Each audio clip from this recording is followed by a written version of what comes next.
Good afternoon, everyone.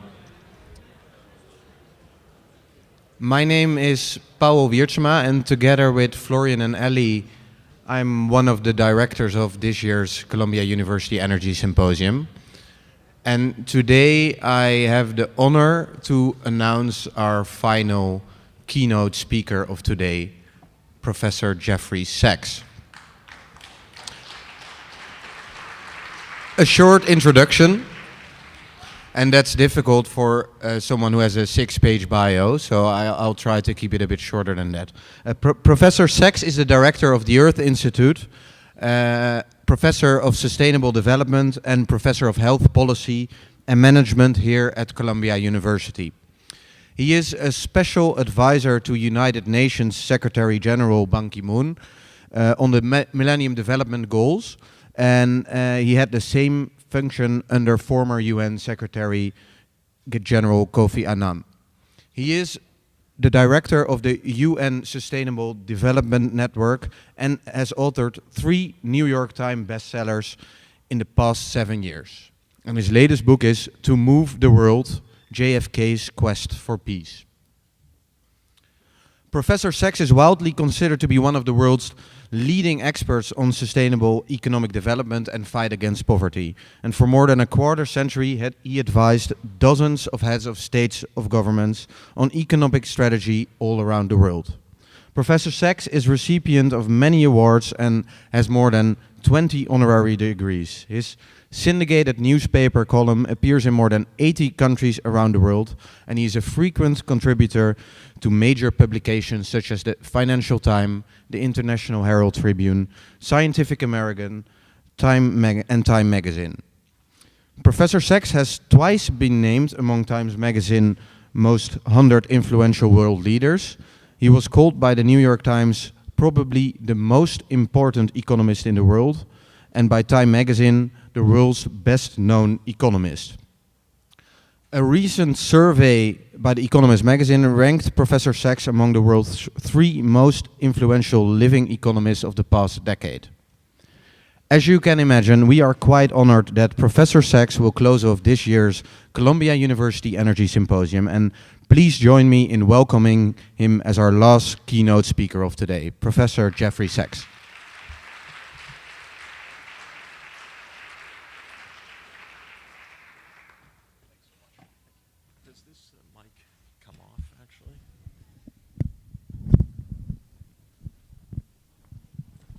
No, I guess I can't walk around. I'd prefer a clip if you. Oh, that's good. Good. It's a pleasure to be here, and I only regret that I had to miss because of my schedule. What I could see from the end of the last panel was a wonderful discussion, and I hope that I can add something that isn't redundant to the very deep discussion that you've been having all day. We are in a major, complicated energy and climate crisis.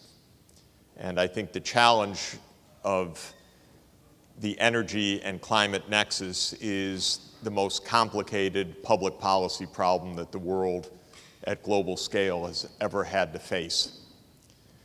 Simply put, we have to transform the energy system fundamentally in the next 30 years to get off of fossil fuels or to find a way successfully to capture and sequester carbon dioxide. If we don't do that, the dangers for the planet are profound and unacceptable. And we are politically, psychologically, and technologically unequipped for this reality so far. We do not have an energy policy. We do not have plans. We do not have global agreements that in any way are commensurate with the scale of the problem. And how we're going to get there in time is a huge puzzle. This is such a hard issue because unlike most other issues that we face in the world, not only is the consequence of getting this wrong really beyond our imagining in a literal sense, but delay is not merely losing time, but losing the chance to get it right. Because the baseline is not a stable baseline. The baseline is that we're filling the atmosphere with greenhouse gases at a relentless rate, at an accelerating rate, and we are reaching points of danger in global climate and Earth systems change that will close the window on safety within years or decades. And it's all quite uncertain because we don't know exactly when that is.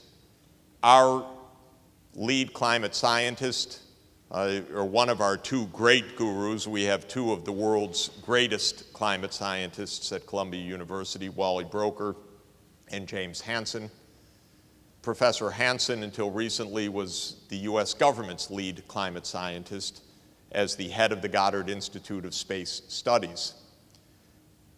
Professor Hansen says unequivocally we have passed the point of safety many years ago, and every step that we take in the current direction is a reckless gamble with the future.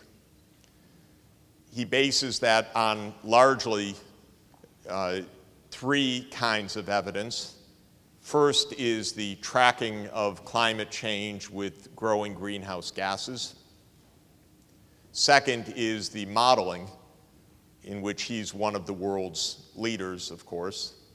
And the third is with the paleoclimate record, which shows, for example, as he emphasizes repeatedly, that every time the CO2 concentration was above 350 parts per million, and we are now at about 398 parts per million. The ocean levels were several meters higher than today.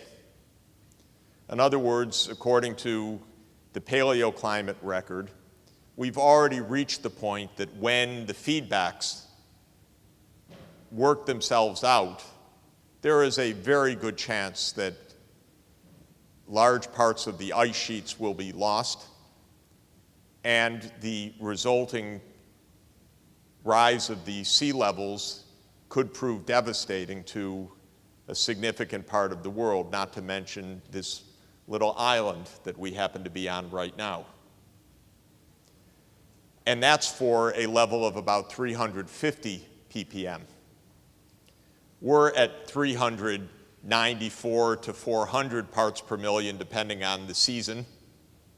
We reached 400 ppm this past spring, the highest evident recording in the last 3 million years of the Earth's history.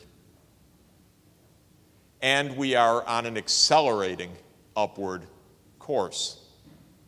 So the parts per million have been rising by about 2.2 parts per million in recent years. And it's perfectly understandable because the world economy continues to grow. We want it to grow, at least as a development economist, I certainly want it to grow. There are a lot of poor people in the world that don't even have electricity yet or other access to modern energy, and we certainly want them to have that. It's life-saving, it's life-improving, it's absolutely vital. And yet, we're already emitting at roughly a rate of 35, 36 billion tons per year of carbon emissions from the energy system. And on the baseline, that is likely to grow very considerably in future years.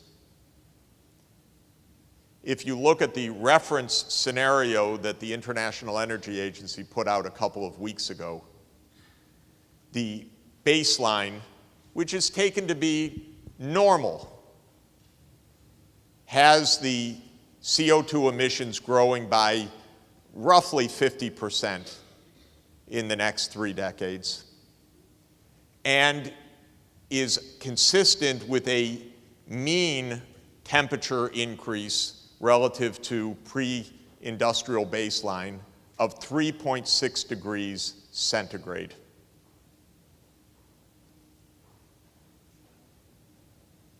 Six and a half degrees Fahrenheit.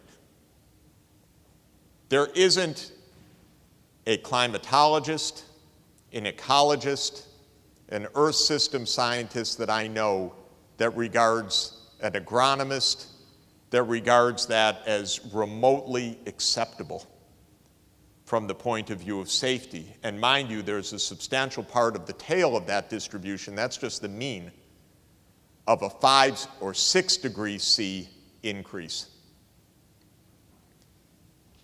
The best evidence for that is that that would lead to catastrophic losses of our ability to grow food and catastrophic increases of extreme tropical cyclones, of other extreme climatological events, and catastrophic increases of burial of a lot of the world's largest cities in rising ocean levels and a number of countries as well. So I find it stunning that we have been unable to take this seriously so far. We've just completed COP19 today. As far as I know, the only thing that was accomplished was a walkout by the NGOs. I don't think anything more happened. We have no plans in this country that add up to anything. We have no energy policy except all of the above, which ain't a policy, believe me. It's a lobbying dream. It's a fantasy world. And it's the official policy as far as I can see. Let's be eclectic so everybody can contribute campaign funds. Sure, we'll have some solar, we'll have some wind, we'll have some fracking, we'll have some more oil exploration, we'll continue with coal. And we won't make a strategy. And this is really where we are right now, 21 years after the UN Framework Convention was signed. If you look at the numbers, it's really tough to get this right, really tough. As I said, it's the hardest problem I've ever seen, and I've tried to look at hard problems over my 40 years in economics. This is the toughest of all of them. The world right now is 7.2 billion people and an average output of about $12,000 per capita in purchasing adjusted terms for a gross world product of around $90 trillion. On a framework that embodies both the highest hopes of developing countries and even a plausible path in terms of normal economic processes, the world is on a trajectory now of doubling in size roughly every 20 to 25 years. The world economy is growing at about 3.5% per year. In some years, 4%. 4% is a doubling time of 17.5 years. So we're on roughly a 20-year doubling time. And yet we're already emitting CO2 at a rate which will close the possibilities of holding to a 2 C limit within 15 years.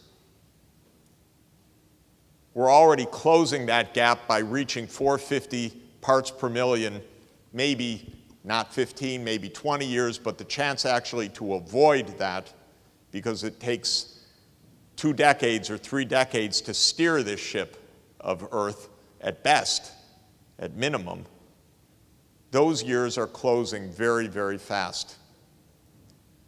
So something is going to give. And one thing that could give is that growth could come to an end in multiple crises. and the amount of pain and conflict that will arise in the world in a zero-sum world would be terrifying, in my view. The second thing that could happen is that we continue as we're going with happy talk, and everything's fine. Someone mentioned about getting the methane hydrates. If we figure out how to get the methane hydrates, the disaster is absolutely unimaginable. God help us if that problem is solved, because the amount of CO2 tied up implicitly in burning that is beyond every scale imaginable. But one possibility, in fact the most likely one, is that we continue on this path a while, because we're constantly being told after every disaster, you can't prove that that's human, you're an idiot, don't you know this, don't you know that? I watched the climate deniers this week. It is really an amazing phenomenon. Absolutely unbelievable. The world climate's gone like that, and what they want to do is look at every wiggle and say, that wiggle isn't exactly like you said, as we head to the cliff. And so between the climate deniers and the Wall Street Journal, Rupert Murdoch, David Koch, and the ownership of our Congress by the fossil fuel sector, we are not keeping our eyes open. And so most likely, we're going to continue on this path for a while. And at some point, by the way, we will wake up, because the American people basically already got it, as much as the American people ever get anything. Because we always have 20% of the public that will agree on any proposition you put before it. And so you never get 100%. But we do already have about 70% of the US public that says the climate is changing. And of that, about 2/3 of those who say that say it's changing because of human action more than natural action. They got it. And they were asked yesterday in a poll that was released, or they were asked recently in a poll that was released today, I should say, are the more extreme storms a reflection of human forcings? And they said by a significant majority, yes. And they're right about that also. So the problem actually is not the fundamental opposition of the American people to doing something. It is inertia, complexity, the lobby of the fossil fuel industry, and the lack of clear alternatives right now. You can't beat something with nothing. You can't beat climate change just by saying it's alarming. You have to say what the alternative is. And how many of you here have read the US government's decarbonization strategy? Who here has read it? Well, you're right, it doesn't exist. It's never been written. That's amazing. This is an existential problem for us. I thought it would be a heck of a good idea. Let's put a Nobel laureate into the Secretary of Energy position. Oh, we did that. But then we never saw him again, because the White House political advisors said never let him speak to the public. What are they doing? What is the point of all of this, actually? And given the inertia of the energy system, we're going to be awfully far down the road by the time we wake up, unless we start rolling some lucky dice.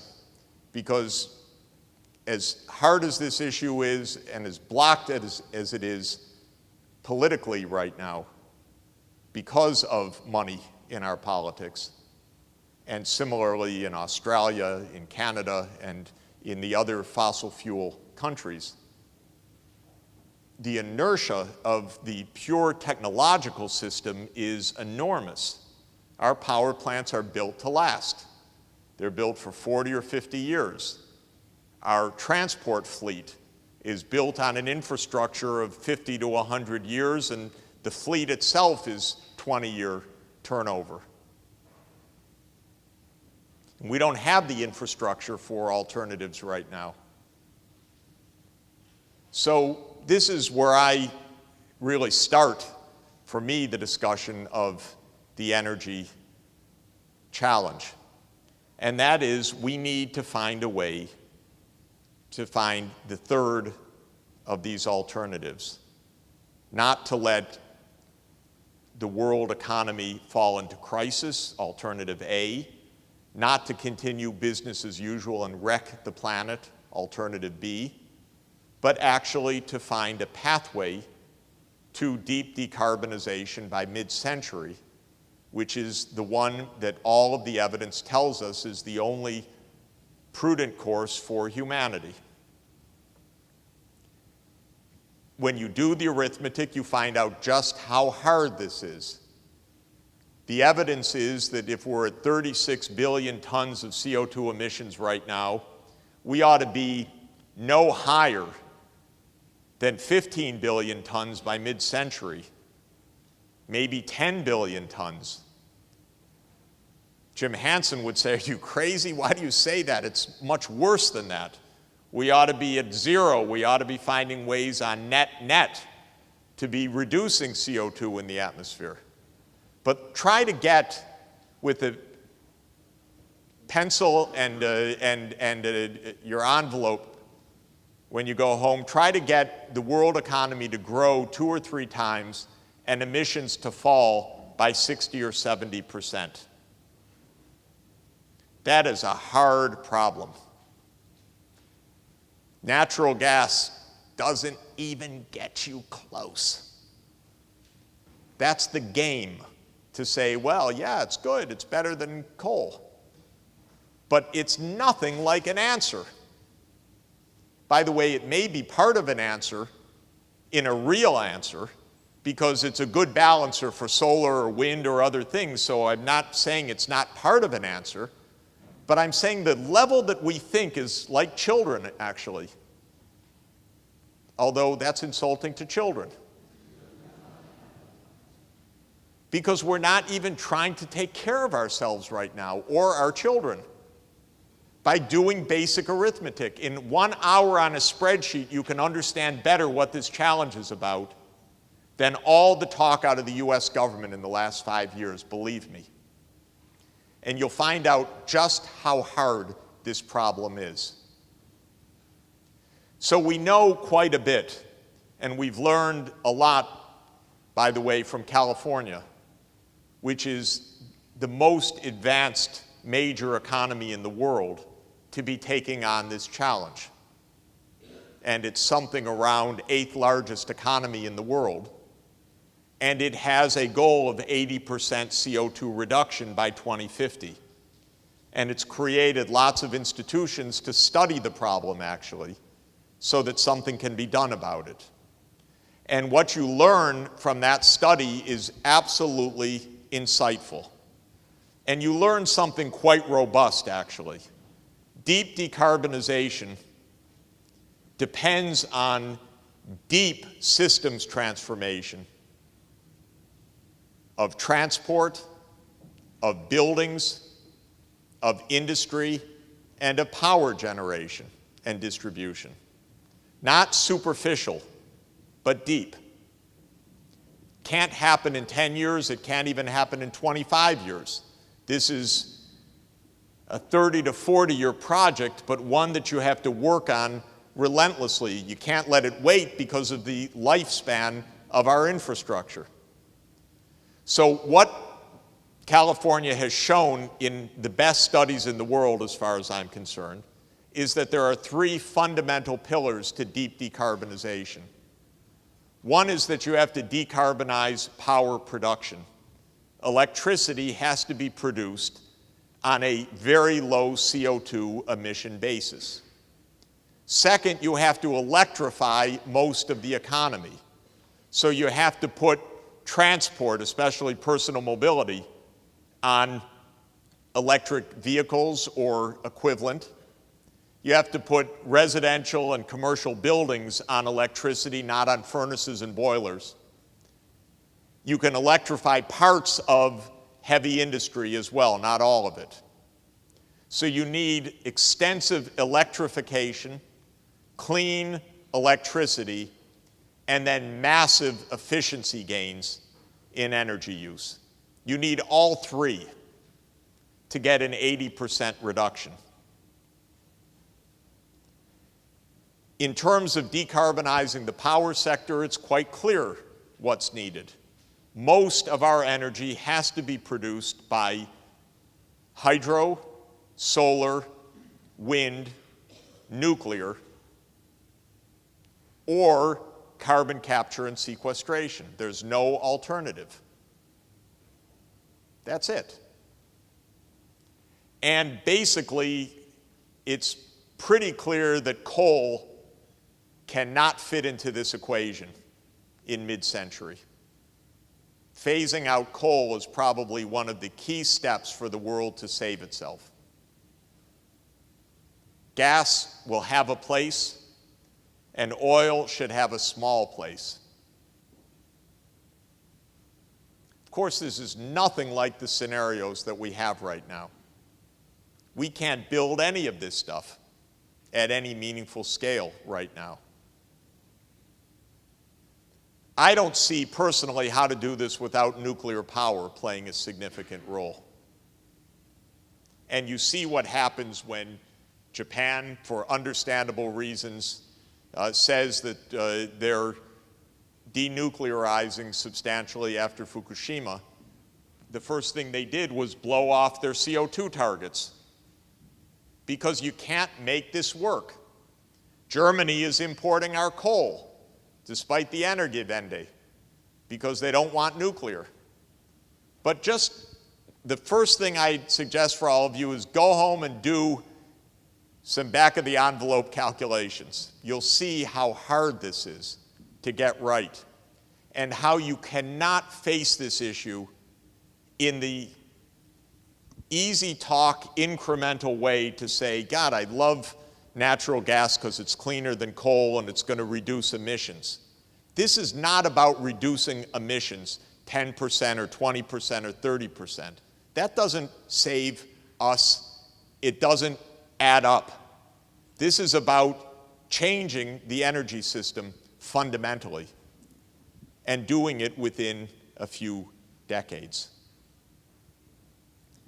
Very few parts of the world have undertaken even the basic studies of how this can be done, though I do believe that these three pillars of decarbonizing power, electrifying the economy, and energy efficiency will prove to be the three fundamental steps that are needed, with each country picking its mix of what kind of low-carbon power is available depending on whether you're sitting on geothermal vents or whether you're sitting in the middle of the Sahel with wonderful solar radiation, or on the coasts with wonderful wind power, or whether you tolerate nuclear or don't tolerate nuclear in your mix.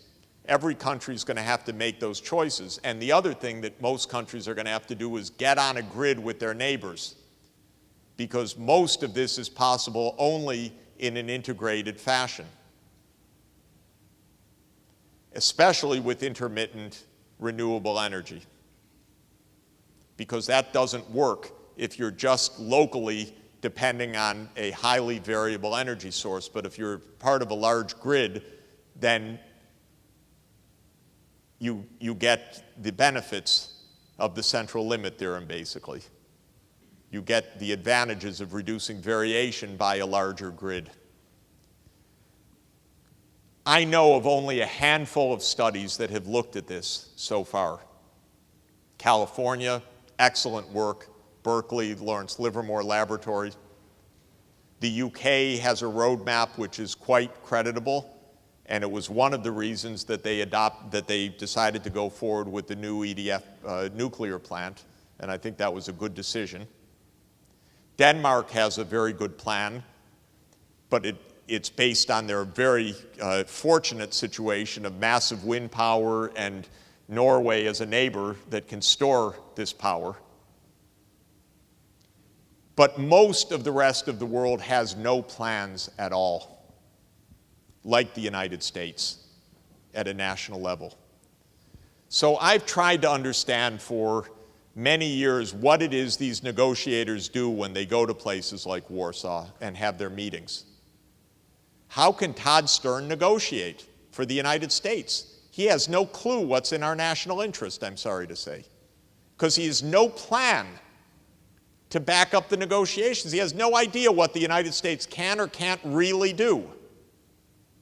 The only thing he's told is don't give away money and don't make any concessions. But other than that, we're not making progress on substance. And you can't make progress on substance without planning and without understanding what the technological roadmaps are and without making choices. So that's where we are.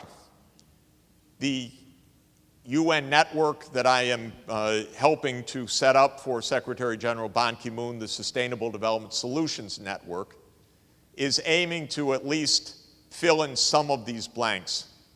We launched in September a project called the Deep Decarbonization Pathways Project. By next summer, we will have at least schematic pathways for a dozen of the world's largest emitting economies. What could be done by mid-century to still live within the 2 degrees centigrade carbon budget? What are the choices available for those economies?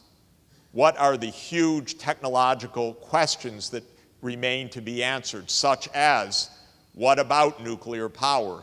What about energy storage? What about long-distance power transmission? What about running grids on highly intermittent energy sources? What about the prospects for electric vehicles? I would put all of those as high on the list of technological uncertainties that cloud our capacity to make choices right now. So we need technology roadmaps as well as pathways to deep decarbonization. And our hope is that by putting some of this into the spreadsheets so that we build some scenarios, we can help bring this discussion from fantasy world or from wishful thinking or from happy talk or from mere delay into some kind of action agenda. Energy needs change. We need the energy industry, including the fossil fuel industry, on board talking real numbers, discussing real carbon budgets, analyzing real options, no nonsense.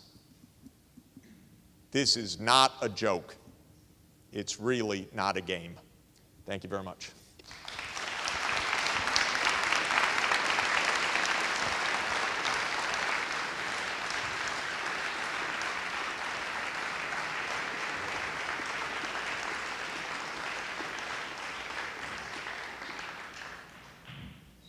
I think if there is time for 2 questions, I'd be delighted to yeah, please. I think we need a mic. Here, why don't you take this? Yeah. And I will take this one. Great. Hi, Lawrence Jones, Professor Sachs, excellent presentation. I just like your thoughts. You've written a lot about poverty, and your talk, as interesting as it were, I'm just wondering if you, I'd like to put Africa in the context of this energy discussion, because as I agree with you from a developed world perspective in terms of what needs to happen, the challenge facing the developing world is, on the one hand, you have to end poverty, which means you need energy. And in many cases, they don't have the clean technology you are ascribing. So how do we deal with that situation? Because unless, if you think 30 years from now, unless you tackle a way where Africa will see both economic development as well as tackling the issues you've talked about, then the continent is actually left at a standstill. Yeah. So what are your thoughts on how we should address the issue in Africa regarding climate, but yet economic development? Yeah, thank you very much. First, there are few, if any, places in the world more vulnerable to global climate change than sub-Saharan Africa. And this is because 2/3 of sub-Saharan Africa is subhumid, semi-arid, or arid, highly vulnerable to higher temperatures and to changes of water, moisture, water availability, rainfall patterns. I find it very frightening what the world is doing to Africa in climate change. And so one of the most important things is we need to protect Africa, also New York City, and most other parts of the world, but because Africa is the region with the highest concentration of very poor people who have had no role in any of this but are victims of it, we need to take the climate change issue extraordinarily seriously. At the same time, there is no such thing as development without modern energy. It almost defines development. And there is no such thing as development without electricity, period. And any attempt to have a region develop without electricity is a fool's errand, because everything that's needed for development depends on power and on modern, clean electricity. And this is becoming more so, not less so. So, of course, one has to have a concerted, clear, dramatic strategy for Africa's electrification and for scaling up energy. And if I had to choose, I would say do it any way possible, because this is a question of life and death and extreme poverty. And the truth is, Africa's energy is so little that you could have a massive increase without having any global scale effect. But the truth is, Africa also has some pretty damn good options, actually. And we need to help develop them. In East Africa, natural gas and solar can combine to play a very powerful role. There's 150 trillion cubic feet or more of natural gas that's been discovered off the coast of Mozambique and Tanzania.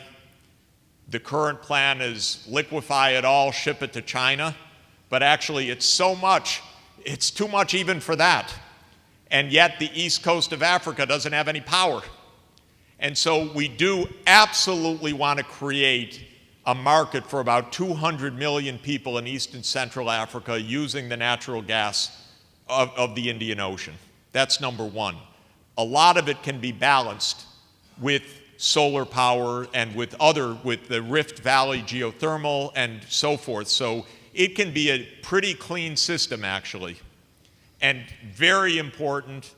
And the major players there, like Eni, have said, we don't, it's going to cost up to $100 billion for the liquefaction for LNG. It's no small thing. They said, make the local market. We'd be delighted to sell it anywhere, especially in Africa. And so I think we have a big development task to build from the ground up an energy market in East and Central Africa. That's number one. Number two is that Central Africa has the greatest untapped hydro potential in the world. And just one famous project, which has been on the books now for 49 years, if I've done yes, I have done the arithmetic right, since 1964, Inga Falls in the DRC is 40 to 50 gigawatts of power, clean, 100% zero carbon. This should be our highest priority for Central Africa. Get that project designed. And the problem, obviously, is who the heck is going to lend $50 billion to DRC? Nobody. But with a proper political framework, a UN framework, a multi-country framework, a legal structure, guarantees from the international community, this would be the best form of development assistance imaginable for Central Africa. So Inga Falls, number 2. Number 3 is West Africa. West Africa is blessed with the best sunshine in the world, as well as with a lot of natural gas. This is another hugely powerful combination for the Sahel and for the Guinea coast. So the electricity that's needed in Cote d'Ivoire, in Ghana, in Togo, in Benin, Nigeria, Cameroon, and the whole Sahel region, from Senegal, Mali, Chad, Niger, the power is there, pretty low carbon. And this is the system that needs to be built out. And so I see tremendous potential for Africa's clean electrification. It is hundreds of billions of dollars. In my view, it is a bankable investment because Africa is now the second fastest growing region in the whole world economy. I think it is likely to become the fastest growing region. Indeed, the most important thing for Africa to be the fastest growing region in the world is electricity. You get that, you got it made. And so building out this electricity grid, in fact, 3 of them for West Africa, Central Africa, and South and East Africa, of course interconnected, is the key for Africa's energy development, and it's pretty clean, actually. So I don't see any great challenge.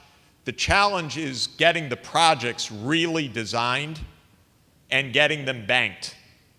And I believe that this is the big project that we should get our heads around in the next 2 or 3 years. Because frankly, even $50 billion just doesn't sound large anymore. That's 4 young kids with a startup. And we're talking about, of some picture that disappears quickly or something. And we're talking about electricity for 250 million people.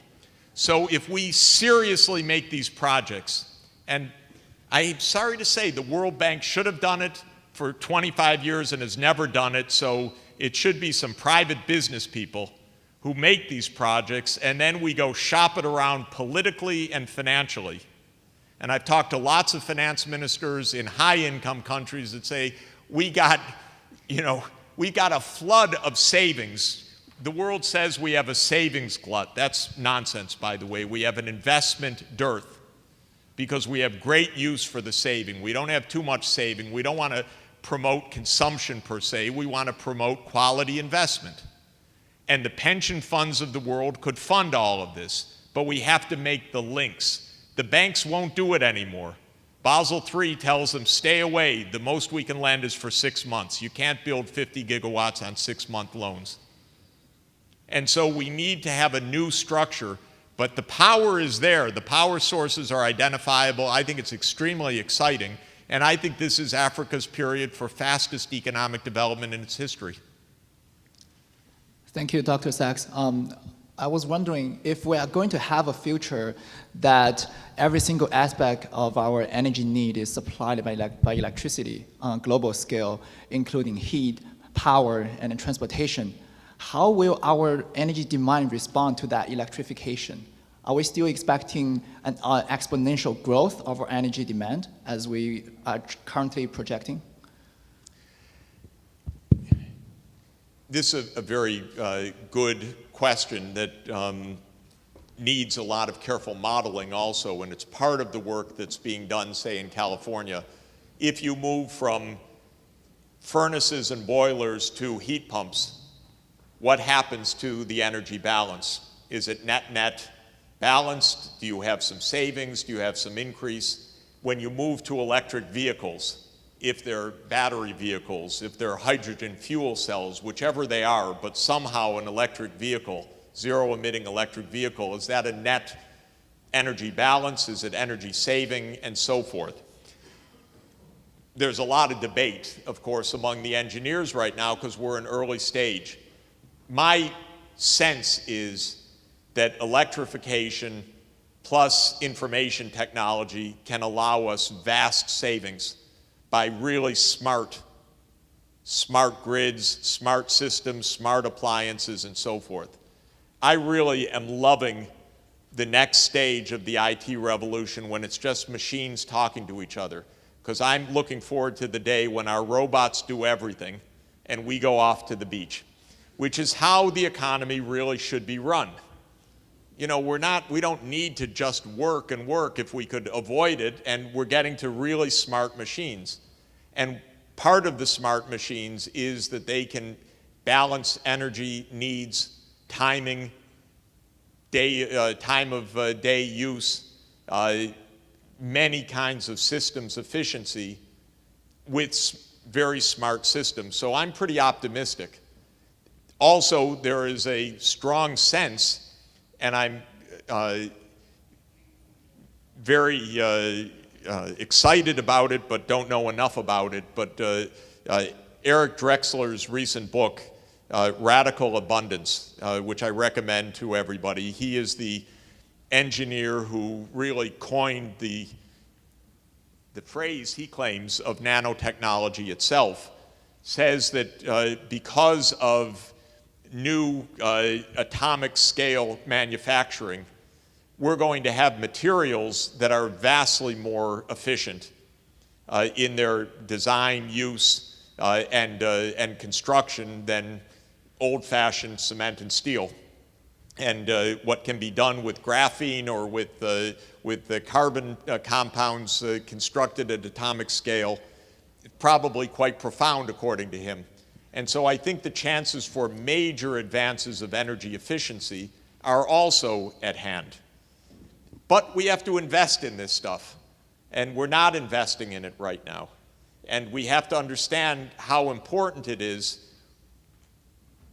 You know, in the United States, whether it's right-wing or left-wing congressmen vote to support the National Institutes of Health, just as an example, because congressmen and their families get sick. So they get it. So they support basic research at about $30 billion a year. Energy, David can correct me if I'm wrong, but it runs at something like $3 billion a year. It blipped up with the stimulus and blipped back down, but it's roughly a tenth of the biomedical budget. For the stakes involved, this is crazy.